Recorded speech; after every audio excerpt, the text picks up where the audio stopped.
Alaska is officially in a recession right now. The situation is so dire at this time and people are living so far below the poverty line, the government now needs to feed countless people. This is not a normal scenario, particularly when we are told that everything is doing well and prosperity is expanding every year. Can you guess what the solution will be? You came here for the truth, so let me unveil that for you. Today we're going to look at what's happening in Alaska. Let's begin. Geographically, Alaska is a northern climate. There are 741,000 people as of 2016, and a large percentage of the people that live there are in dire straits. Alaskans turn to government for food and healthcare amid recession, prompting questions about costs. Many people who live in Alaska should be prepared. They should be able to be somewhat self-sufficient because it's a northern climate and you need to be aware that things could end up in a very precarious position at some point. So you need to have things that are such as storable food, for example. But the average person, they don't have that. They always have the government to back them up. A big mistake, and people in Alaska are feeling it right now. Tens of thousands of people have turned to the government for healthcare and food amid Alaska's recession, prompting questions from state lawmakers about the sustainability of those safety net programs. So people are always going to be reliant on their government to help them out in case they need it. They've been paying into the system, they've been paying their taxes, and they want to be able to have that safety net available to them. Unfortunately, there are times in which that's simply not going to happen. But we'll see what occurs specifically in Alaska. I know they simply can't afford it. The governor's administration projects 240,000 people to be enrolled in the Medicaid healthcare program next year. That's up from 160,000 in 2015. 100,000 Alaskans were receiving food stamps in September, up from 72,000 a year earlier. I just told you that the population is not even 800,000. And yet 100,000 Alaskans are receiving food stamps. They can't eat unless the government buys them their food. That's incredible. The percentage that we're looking at. The federal government covers most of the cost of Alaska's food stamp program, but Medicaid, supported by both sides of the state and the federal government, is one of the biggest line items in Alaska's budget. It's about $700 million. Some conservative lawmakers say they're worried about growth in the enrollment, and it is. Look at where it's gone from 2015 till today. In total, the program covers nearly 1/3 of the state's population. This is not sustainable. You can't have a government that is consistently going in more and more and more debt, and the people clearly visible with 100,000 individuals receiving food stamps. That's not sustainable. And if the same thing keeps occurring, look at it, it goes from 72 to 100,000. Will next year be 125,000? Are we going to see that statistic? Will I be covering that here? We'll see. But what's interesting is that we've been told the economy is doing well. We are seeing, nationally, everything is just great. There are a few little potholes in the road, but they'll be patched up. No problems. Well, of course, that's not the case. We are witnessing right now a small piece of the puzzle, but it really is going on everywhere. And does that mean that everybody in Alaska is doing bad? No, of course not. But it shows me that we are now witnessing what is simply going to be happening in a lot more cities. A lot more states will feel it. We are going to have a big problem. This is just the beginning. Just the beginning. All right?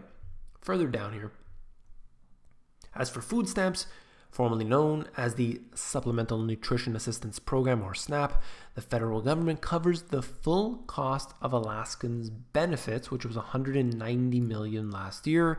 The state pitches in $10 million to administer the program. Families of four basically says how much they get here. Lawmakers haven't cut the budget for the frontline workers, but they basically say that there's been more and more people that they've had to deal with, yet the amount of people working there hasn't increased in line with that. Our entire caseload has increased by 24% since 2015. 24%, a quarter. And that's not a good sign for the future. As far as I'm concerned, in terms of the totals and numbers and everything, it's not as significant as they would like to make it seem. The question I have is, you see this state, just one particular state that's encountering these problems. I'm covering it here. What will the government do? Because they're always going to act. They're always going to do something, whether it's good or bad. It usually makes it worse. And I ask you, what's the solution? Well, I believe, not particularly in Alaska, but what the government is going to try to implement is universal basic income. I believe that this is going to be widespread. They are testing this. In fact, you can actually see Stockton is now ready to experiment with universal basic income. And for those who don't know, universal basic income, it's basically a paycheck for everybody regardless. Everybody gets a paycheck. Whether you make $1 billion a year, whether you make $0 a year, everybody's going to get a paycheck. And of course, there are different experiments they've done with people getting, let's say, $500, another experiment getting $2,000. But ultimately, that's what it is. Everybody gets money, no matter what the situation is. Wage stagnation, rising housing prices, loss of middle-class jobs, the looming threat of automation. These are some of the problems facing Stockton and its residents, but the city's mayor says his city is far from unique. I think Stockton is absolutely ground zero for a lot of the issues we are facing as a nation. Okay, thank you, Mr. Tubbs. You explained exactly what I was talking about with Alaska. Stockton is one of the many Bay Area cities on the fringe of the wealth accumulating in Silicon Valley and San Francisco. The Central Valley City went bankrupt in 2012. And for decades, it has been trying to diversify its agricultural-based economy. So this is just one city that's dealing with a crisis. But it's, as he said, the nation is having issues. Very clear. Universal basic income. Now that's something interesting here. Who pays for anything the government provides? Well, surely it will be taxpayers. You will pay into your own paycheck. And this is what happens. The government gets more bloated, more bloated, more bloated. And over time, they become an unstoppable force. They start taking infrastructure, land, they nationalize companies and corporations, and they take more and more and more. And your freedoms, your liberties, they go out the window.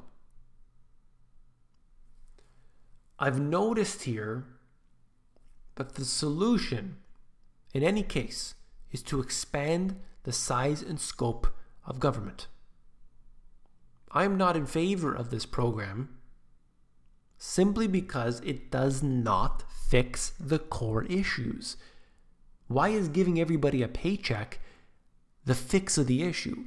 We could just have the Federal Reserve, in this case for the US, have the Federal Reserve print out $2 quadrillion for each and every person, Give them the paycheck, they'll spend like crazy. Everybody's going to go out and buy a Ferrari, a Lamborghini. They're going to buy the biggest house. They're going to buy a boat. They're going to buy a vacation home. And there will be no issues, right? Everybody's going to spend because everybody is rich beyond belief. But you can't do that. You can't just increase the money supply. You can't just give people money and not have it destroy the value of that currency. You're not going to be able to just give people money and somehow create prosperity. It doesn't work like that. The government wants to get its hands in this because they can say, we give you the paychecks, you give us the votes, and you get on your knees. And then any moment, they can just pull it away from you. That's what happens with people on their pensions. As soon as they cut from the pensions, you have a slave class that will do anything to get that back. This is this totalitarian system that is being set up. And I think this is one of those strategies. Look, I'm much more in favor of something like a universal basic income than bailing out banks. Trust me. Do we want to give JP Morgan, Goldman Sachs, Jamie Dimon, blank fine money, CEO bonuses, bailouts? Or do we want to give universal basic income? I would definitely vote for the universal basic income. But that's not the solution as far as I'm concerned. If I had to choose one or the other, sure. But I think we need to fix the situation, and it is the government's own doing that they allow crony capitalism, that they allow all of these people that are in charge to simply take and take and take away from you and I, and it is not a good thing. Every time they try to create a solution, it only makes things worse. Well, that's all the ranting I can do for today. If you found this video informative, please give me a thumbs up. Last but not least, if you found the video informative, I know you'll find my books, The Money GPS, and my newer release, Global Economic Collapse, even more informative. There are links in the description below. Take care.